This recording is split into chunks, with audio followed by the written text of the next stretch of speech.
Bueno, hoy lo tenemos a Mauro. Mauro de Psicología Verde está aquí con nosotros. Hola Mauro, bienvenido. ¿Cómo estás? ¿Cómo te va? Hola Pato, Carmelo. Fan del mate, diría que yo también, me parece que me anoto en esa. Todos tenemos un fanatismo, entonces. Tenemos tendencias, podemos decir. Tenemos tendencias que a lo largo de nuestras vidas, en relación al fanatismo, van a ir cambiando, o eso sería lo esperable. Claro, porque viste que hay, digo yo, ¿no? Hay como fanáticos religiosos, fanáticos políticos, deportivos, y bueno, y fanáticos, de lo que vamos a hablar, creo yo, ¿no? Este fanatismo que tiene que ver con, en este caso, en este contexto, con el fútbol. Correcto. La propuesta para hoy es tratar de hablar un poquito de la psicología del fanático. El fanatismo es algo que, como bien decían, lo podemos encontrar en distintas dimensiones, desde lo religioso, lo político, lo deportivo, el nacionalismo, claro, en distintos lugares. Vamos a meternos un poquito a tratar de entender cómo funciona, de dónde viene, qué efectos trae, porque por otro lado, sabemos que la identidad argentina está muy ligada al fanatismo. Vieron que es una de las cuestiones que viene una banda de música de afuera y dice: los argentinos son súper fanáticos. No, engloba a todos, ¿eh? Mucha gente engloba a todos. Claro. Los políticos principalmente. O se habla de nuestra pasión futbolera. Te muestran hoy las hinchadas en Qatar y muestran, ¿no?, ese fulgor fanático del argentino. Entonces es algo que tenemos muy incorporado. Y entonces dijimos, bueno, vamos a charlar un poquito sobre esto. A ver, ¿de dónde viene el fanatismo? ¿Y qué efecto trae? Si está bueno o no. Ahí está. ¿No? ¿Y hasta dónde está bueno que nos entreguemos a eso? Bueno, vamos a charlar un poquito del fanatismo. Lo primero que podemos decir es que el fanático viene de fanum, y fanum quiere decir templo. Entonces, el fanático era el que cuidaba el templo.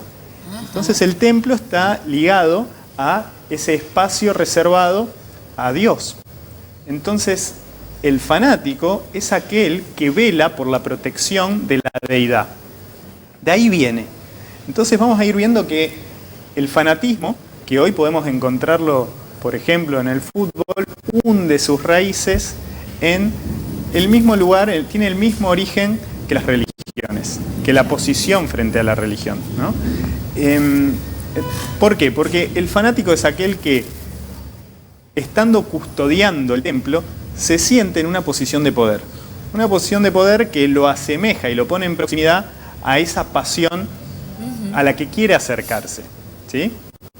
Entonces, esto lo vamos a ver desplazado, porque hoy la mayoría no tenemos tanto un fanatismo religioso como quizás, por lo menos en nuestra cultura. Exacto. En otras culturas sabemos que sí, nosotros no. Pero sin embargo, sí tenemos esa pasión desplazada al campo deportivo, ¿no? Por eso a veces pasa esto, ¿no? Digo, sin ir más lejos, a Diego Maradona siempre se le dijo que era Dios. Es necesario. Es como endiosar, pero también existe una presión, creo yo, ¿no? Porque que alguien te crea a vos, persona de carne y hueso, que te dé ese poder de ser un Dios, implica una gran presión también para esos jugadores, porque si sos un Dios tenés que responder como un Dios, ¿no? Totalmente. De hecho, una de las cuestiones del fanático tiene la necesidad de endiosar, tiene la necesidad de que aparezca en algún lado algo de lo perfecto, ¿no? Entonces, esto es lo que se va a exigir y lo que se va a proteger. Y eso sería un poco un efecto colateral, o por lo menos un vínculo, una dialéctica entre el ídolo y la hinchada. Es decir, hay un diálogo, hay un vals, hay un baile entre aquel que se propone para ocupar el lugar del ídolo y quienes van a idolatrar, ¿no? Es decir, esto es en algún punto cierto contrato común. El tema, o quizás donde podemos pensar el efecto más a revisar, es qué pasa con quienes están por fuera de esa lógica. Claro. Porque los que están afuera, es decir, los que no están idolatrando al ídolo, ni quienes forman parte de lo idolatrado, van a devenir enemigos. Sí. Porque va a ser aquello que puede atentar justamente contra mis creencias. El fanático tiene creencias muy cristalizadas para tratar de proteger esa verdad que es que aquello de lo que son fanáticos es algo superior. Y lo que pueda llegar a conmover eso va a ser visto como peligroso y entonces van a aparecer corrientes hostiles. Vieron que en estos días, y esto es una de las cuestiones que me llamaba la atención a raíz del Mundial, veíamos que aparecían eventos de violencia. Ajá. ¿Vieron? En Bélgica, Sí. un partido y hubo disturbios, conflictos entre hinchadas, y tenemos muy naturalizado que eso sea así, ¿no? Es decir, estamos acostumbrados o damos por sentado de que en estos eventos aparezca la violencia. Y esto Cuando hay un partido, dice, de peligrosidad, ¿no? Como adelantando que va a haber disturbios. Claro, lo que podemos, viste que, ¿vieron esta frase común que se dice, no hay que hablar de religión, Sí, no hay que hablar de política y no hay que hablar de fútbol? De fútbol. ¿No? Y en realidad lo que vamos a encontrarnos es que en esas tres dimensiones lo que tenemos son estructuras fanáticas. Claro. Y ¿cómo no vamos a poder hablar de política? Claro. ¿O cómo no vamos a poder hablar de religión? ¿No? Digamos, algo que tiene que ver con la existencia de la vida y cómo nos pensamos en relación a eso. Por supuesto. ¿Qué nos pasa? Que un deporte puede llevarnos a pasiones que nos desborden y que nos lleven a conflictos de violencia. Evidentemente ahí pasa otra cosa. Esa es la estructura del fanático. Y nosotros tenemos una suerte de forma de romantizar nuestro fanatismo. Vieron que si una persona es un fanático religioso, y tenemos cierto alerta, ¿no? Si vos decís, uy, estás como muy metido, ¿por qué? Porque sabemos que si te fanatizás mucho con algo, podés caer en una lógica sectaria. Totalmente. ¿No? ¿Sí? Y que esas lógicas sectarias son separatistas, te separan de los otros y produce una enemistad, después de la cual deviene un conflicto, ¿no? De que tenemos las guerras, ¿cuántas guerras religiosas hemos tenido? Sí, ¿no? cuántas guerras en nombre de Dios. Exacto. Es así. ¿Y qué tan distinto es eso del enfrentamiento entre hinchadas? Entre barras bravas. Entre barras, Ese es el ¿no? tema, ¿no? ¿Y cómo está? Porque hay todo. Ahora que vos me puse a pensar en esto, ¿no? De la concepción del templo y demás cuestiones, digo, ¿cómo está armado todas estas barras bravas que, por supuesto, no nos iríamos de tema, pero están también sustentadas muchas veces por poder político y demás? Esos son los fanáticos. Sí, pero esos son fanáticos, Claro. que algunos dicen fanáticos enfermos, ¿no? Porque realmente a veces peligra su vida por defender sus colores o su club. Sí. Bueno, ahí estamos viendo. Mirá cómo surgen y cómo nos acostumbramos a estos eventos, es decir, lo naturalizamos. Damos por sentado que el fanatismo va a ser parte y que va a terminar en disturbios, en agresividad, y quizás un poco la mirada revisionista sobre esto, es decir, bueno, a ver qué es lo que estamos dando lugar, porque en las otras áreas estamos un poquito más advertidos de una posición en donde no entregarnos a esa pasión, ¿no? Es decir, en la política, en la religión hay un poco más de borde, mientras que justamente en estos contextos mundialistas hay un empuje hacia la pasión, ¿no? Pareciera que cuanto más apasionada y más intensa y más descontrolada la devoción, mejor, como si quisieras más por desbordarte de pasión, ¿no? Una de las cuestiones incluso que tiene el fanático como característica es la devoción sacrificada. Dijimos que el fanático era aquel que protegía el templo y entonces tiene que estar dispuesto al sacrificio con tal de proteger aquello que justamente él defiende, ¿no? Entonces en el fanático tenemos una tendencia a la devoción sacrificada, una ausencia de autocrítica, Claro. ¿sí? Y una tendencia a la idealización. Esos elementos, si los pensamos a nivel psicológico, no están buenos. Por supuesto. No claro. están buenos.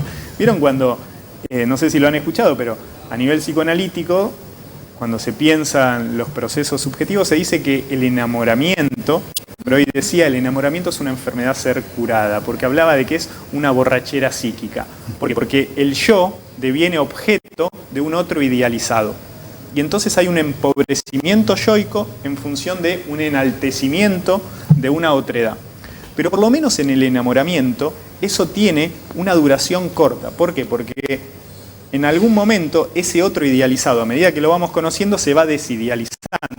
Claro. El enamoramiento se termina. Y en todo caso da lugar al amor, que tiene que ver con una posición más de construcción, en donde el otro lo vemos fallido y podemos querer en esa falla y podemos hacer desde ahí. En el fanático esto no sucede. ¿Por qué? Porque nunca el fanático accede al ídolo. Claro. El fanático tiene una distancia tan grande con aquello que idolatra que lo puede mantener en ese lugar de idealización toda la vida. Entonces toda la vida relanza la creencia de que es un ser superior porque nunca lo ve fallar. Claro. Nunca te encontrás con el ídolo como en esa cuestión cotidiana, mundana, que te permite verlo en su humanidad. Entonces el fanático corre el riesgo de que se conserve ese empobrecimiento yoico que se da en el enamoramiento de forma permanente. Mauro, esta pregunta viene principalmente de la mujer, ¿no? Me parece que cada 4 años, cuando llega el Mundial, se vuelven fanáticas. No así me parece, fanática por la selección, pero me parece incentivada por los medios previos a este Mundial, a cualquier Mundial que hemos vivido. Siempre los medios la andan y cuando comienzan los partidos estamos todos como fanáticos. Y después me parece que ese fanatismo, gran parte de ellos lo dejan de ser.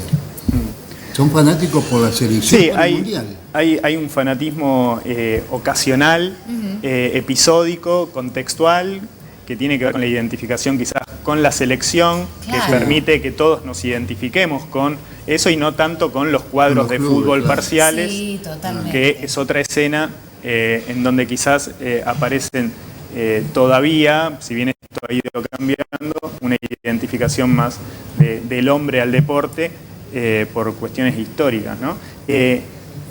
Y sí hay, a su vez, un empuje a que esto suceda. ¿Ustedes vieron cómo están armados los partidos?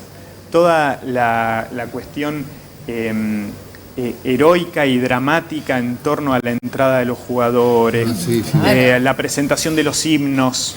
La teatralidad. Toda esa exactamente. La misma teatralidad que vamos a encontrar en la misa.